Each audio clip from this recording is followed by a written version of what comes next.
Hey, it's Millennial Mom here at the Saskatoon Zoo, where we frequent a lot because we have a membership for it. Hey, do you see the geese over there? You go say hi to them one more time.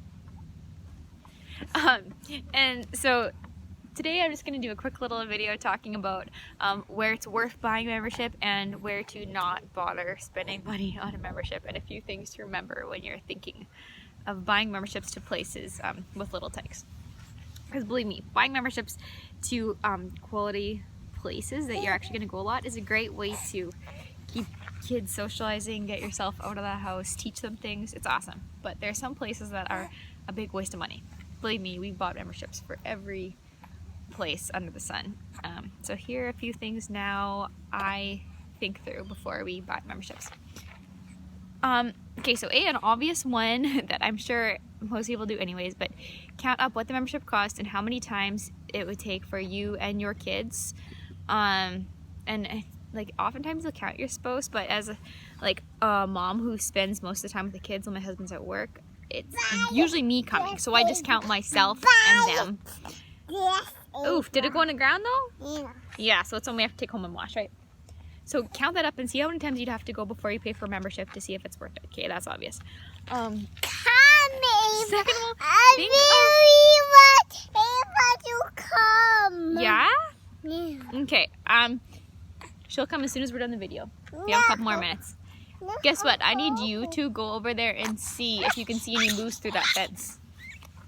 Okay, so second of all, see how much it changes, because the argument like, oh, we didn't possibly see it all in one day, like there's way more to see. If you didn't see it all in one day, you'll see it in 2 visits or 3 visits, and then you'll have seen it all and you won't be super excited to come back. So even if it's really huge and it'll take you a couple times to see it all, that doesn't mean you should get a membership. That maybe means you should come back a second or third time. But if it's a place that actually changes and has different exhibits and stuff, that's when it's a great thing to buy a membership for, because it'll be new all year round. Third, think about it's a place that you actually like to go, because as cool as it is for the kids, you're not going to use the membership unless you really like it. So for instance, the zoo, I love being outside and going for walks, and taking these guys in the stroller and talking about animals. I love animals myself, so I use it all the time.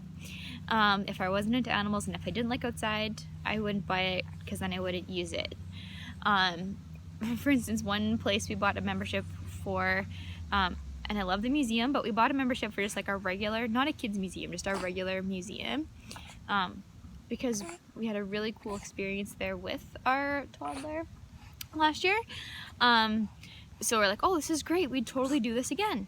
Yeah, we would do it again, and maybe a third time, but we wouldn't keep going there. A, because it doesn't change, so we've wrapped it a million times. B, because I don't love it. It's inside, it's cool every once in a while, but it's not a place that's really enjoyable to walk around. So yeah, we bought the membership. Have we used the membership? Yeah, a few times, but we could have easily just paid for those few entrances and it would have been cheaper.